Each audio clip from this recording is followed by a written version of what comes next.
Welcome to r/Prorevenge, where a cheater ends up jobless and homeless. I live in a 10-story apartment building in a dense part of a city with numerous other tall complexes, but also a number of old, single-family homes. One such home abuts my building, directly under my 8th floor apartment. The longtime owner has had a pigeon coop in his backyard for years. The birds smell and are a nuisance, but no big deal.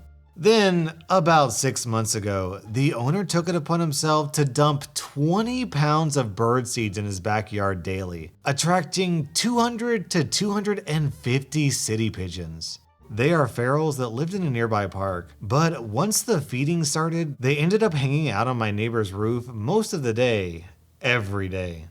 Complaints to him to desist were fruitless. Numerous neighbors also complained to city officials, but they were useless.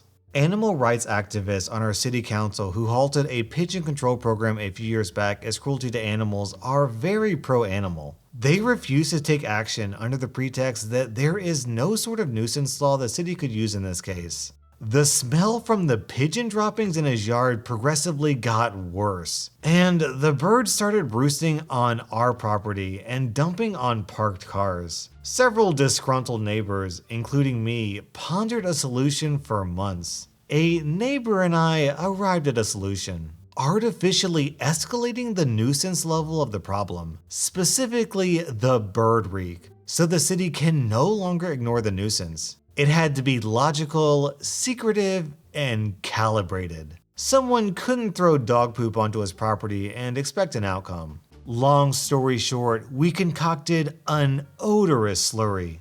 Using my 8th floor balcony directly over the pigeon lover's backyard, I gave it gradually increasing midnight sprinkling of slurry, which disappeared into the grass in his messy backyard. Within 1 week, the increased odor emanating from his property reached half a block away. Suddenly, the problem was resolved. We didn't see the official action, but word was that several prominent businessmen who own a restaurant down the street complained to the mayor about the stench. The city took action. The guy is now only allowed to keep about 15 pigeons in coops. No more feeding the ferals. An unorthodox solution to a problem that needed to be dealt with.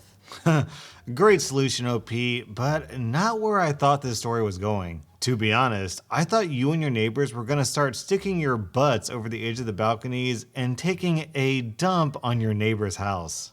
That probably also would have been effective, but in a very different way. Now, how many of you are imagining a butt sticking over the balcony and dumping onto the neighbor's house? If so, please hit that like button because it really helps me out. Our next Reddit post is from Jenna Bear.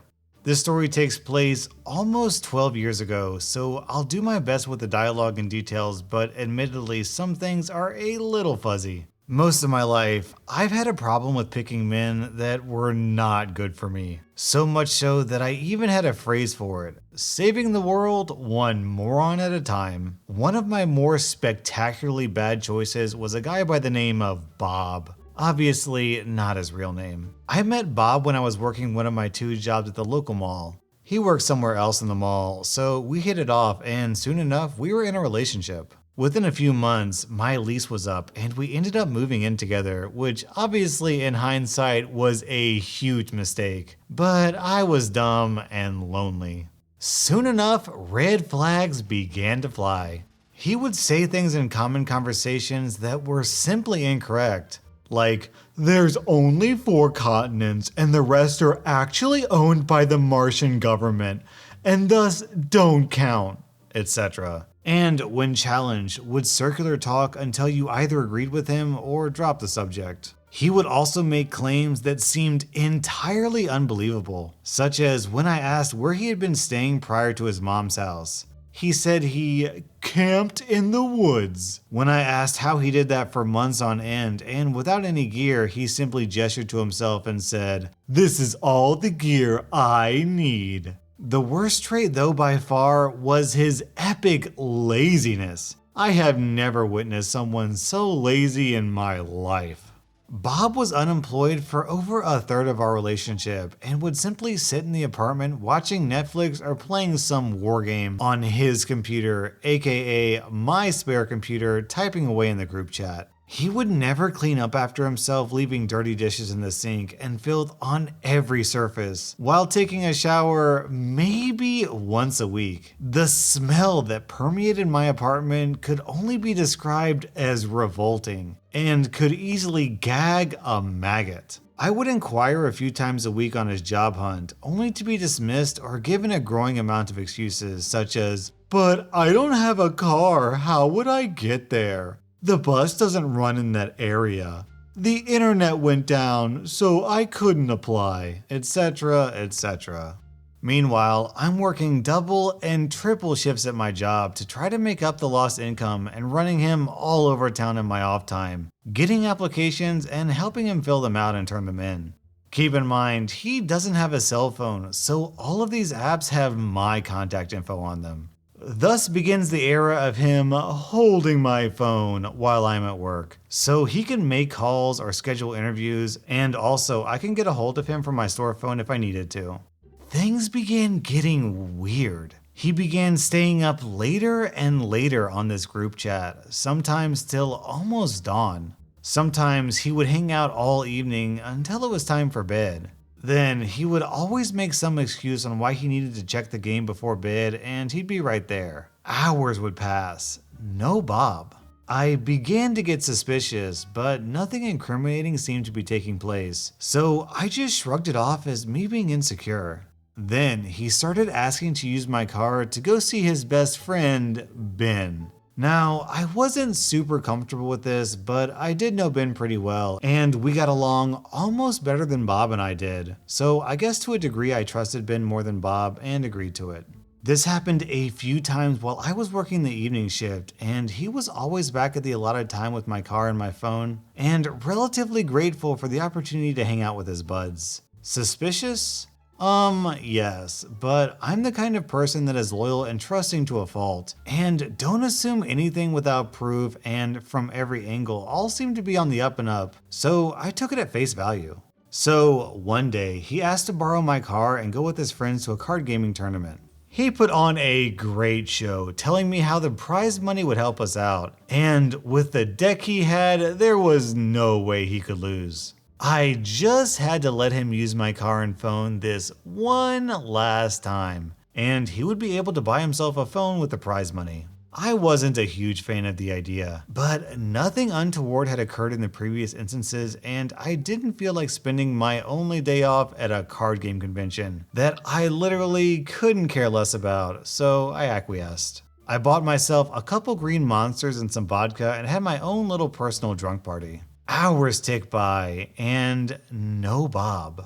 Eventually, I pass out, only to wake up at the crack of dawn, violently sick. This went way beyond a hangover. I started retching in the bathroom until there was nothing left but bile, but the retching wouldn't stop. Hours ticked by, and I lay in my bathroom floor sweating and convulsing with no phone, no car, and no Bob. I eventually was able to crawl to my room and wrap myself in a bathrobe before crawling down my apartment building stairs and began knocking on the closest doors. It took 3 apartments before someone opened the door and allowed me to use their phone to call my mom.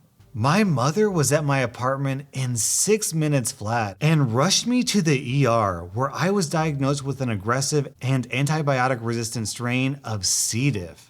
Bob finally showed up later that afternoon, phone and car keys in hand, looking very concerned, and claiming to be deeply apologetic, but my mom hated him from that point on. I was out of the hospital and back to work within a few days, but it was the beginning of the end. During these last months, we were constantly scraping by due to his lack of consistent income and poor spending habits. There were jobs gotten and there were jobs lost for various reasons throughout our relationship, but the final job was the one I helped him get literally 3 buildings down from my own workplace. This company rents furniture and electronics on a weekly or monthly basis, and I happen to know most of the employees and the hiring manager as they are regular customers at my coffee establishment. I was able to use what little sway I had to get him on there, and he accepted a job as a delivery man. Within a few weeks, I come home from work to find a brand new TV and entertainment system, and him grinning like an idiot. I tell him we can't afford this. We can barely afford to eat and are surviving off scraps I bring home from work.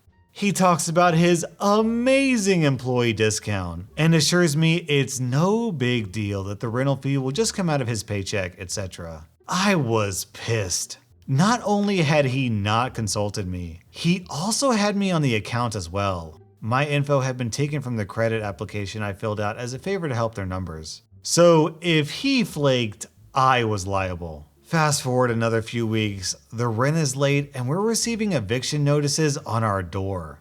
I come home from work and the TV is mysteriously gone. Thank goodness, I think. He finally realized we can't afford it and took it back. He gets paid, rent gets paid, and all is as good as it can be. Until I found a pawn slip for the TV in his pocket as I was doing laundry and went ballistic. He assured me he had plans to get it back in the works and to not worry about it. It'll be taken care of soon and no one will be the wiser. I was too pissed to catch on to the secrecy aspect of the situation. A few more tense weeks go by with him working mornings and myself working evenings while we shared one phone and car. Until that fateful day arrived. I woke up that morning with a migraine headache and opted to let Bob take the car but leave me the phone so I can call someone later on for a ride to work. A few hours of uncomfortable sleep go by before I'm awoken by my phone. I answer the phone, still groggy. Hello? There is a long pause on the other end of the line until a female voice asks, is Bob there? I felt a sickening feeling in my gut and began to shake. Is this real? Am I dreaming? No, he's at work right now, but this is his wife. Total lie, but hey. Is there something I can help you with? I wasn't rude, I phrased it as a genuine question rather than an accusation. Another long pause before she began to stammer about maybe she had the wrong number, but it was obvious she just wanted to get off the phone with me as quickly as possible. And I realized in that moment that I desperately needed her. Please, I said with an edge of desperation in my voice. I don't know what's going on, but I just really need somebody to tell me the truth. The last word came out in a sob, and I just sat there for a moment in silence, trying to quell the urge to just cry uncontrollably. Listen, the voice on the other end was almost gentle. I need to make a few phone calls, but I promise you, I will call you back. She said it calmly and with so much conviction that I really wanted to believe her. Please, you promise? I almost begged. I promise, she replied. Okay, I took a deep breath and released it. I'll talk to you soon, and hung up. I then proceeded to aggressively pace my living room floor, staring at my phone while chain smoking and muttering to myself like a crazy person. I knew who she was calling. I was replaying all those little red flag moments in my head from the last few months, pinning down dates or behavior I'd found suspect when the phone rings again. It's her. I froze for a moment, shocked she followed through and called me back. Terrified of what this meant, I answered the phone, and what followed was about the most soul-crushing 45 minutes of my life. After initial introductions, June, again not the real name, and I began comparing stories, and it became glaringly obvious what was happening. They had actually been in a relationship several years prior and had run back into each other on the aforementioned war game where they began to flirt on group chat. All those nights he'd been on the computer, he'd been chatting with her. All those times he'd go hang out with his friends, he'd been using my car to take her out and my phone to communicate with her. The time I was sick and alone with no resources, you guessed it, he was with her. Oh, but it gets better. "Do you have a little silver hummingbird necklace?" she inquired. "Yes, my mother gave it to me for my 27th birthday. Actually, I love it." "Really? 'Cause he gave me one for Mother's Day." OMG! I almost yelled into the phone as I ran to my room and tore through my jewelry box. It wasn't in there. It was around her neck. From there, we discovered not only had he been giving her my property as gifts, but he'd had her over to our apartment, passing it off as his own. I didn't want to believe him capable of doing something so cruel and disrespectful when I have allowed him to sponge off me for the better part of 3 years. Unfortunately, as in confirmation, she began describing my apartment to a T, all the way down to my bed sheets. June said he even pulled my secret box from beneath my bed and offered to use my adult items on her. She said she found it weird and didn't partake, but I threw them away due to the sheer ick factor. Finally, she uttered the words I didn't know I wanted to hear. "You know what we should do? We should bust him together." My mind immediately started racing. Indeed, we should. I was a mix of fury, adrenaline, and despair, so my thinking wasn't exactly straight, and details begin to get hazy here. We arranged to meet up at work and to find a way to lure Bob over there, but unfortunately, she lived about 40 minutes away, whereas I only live about 6 miles from our destination, so if I got there first, I'd need to stall him, assuming he wasn't out on delivery. I called a trusted coworker of mine at work, sobbing and begging for a ride. To his everlasting credit, he got somebody to cover and left work to come get me and bring me to my car. When I got to Bob's workplace, I went inside to retrieve my keys. This isn't uncommon, as they know the car is mine, and was stopped halfway through the store by Bob's manager, wanting to talk about the payment due on our account. I don't remember the exact dialogue, but I said something along the lines of, "Look, I don't know when you're going to get your payment." I looked utterly defeated and told him we could never afford the TV in the first place, and how I had begged Bob to take it back, and now we don't have it anymore as Bob has pawned it and I don't have the money to get it out, let alone pay him. I was full on blubbering at this point when he stopped me to clarify that his employee pawned a rental TV under contract. I confirmed that this was indeed true and presented him with the pawn ticket. He was mad. Apparently, such an act is illegal and has terms for immediate termination. But he assured me that if I could get the TV back to him, there would be no harm, no foul, and he would terminate my contract without any penalties. I thanked him for his understanding and told him to let Bob know I would be over at my workplace. My heart is pounding in my chest and blood is roaring in my ears. What was I going to say? What was he going to say? Would June make it here before he did? My heart sinks when I see Bob's hulking form making its way in my direction. I frantically scan the parking lot for June's car. She's not here yet, and I'm out of time. He hits the door looking out of breath and guilty as heck, and I just stare at him stone-faced. I walk outside silently to light a cigarette, unsure of exactly what to say, and he follows me wordlessly outside. He starts in with the, "It's not what it seems," and "It's all just a terrible misunderstanding."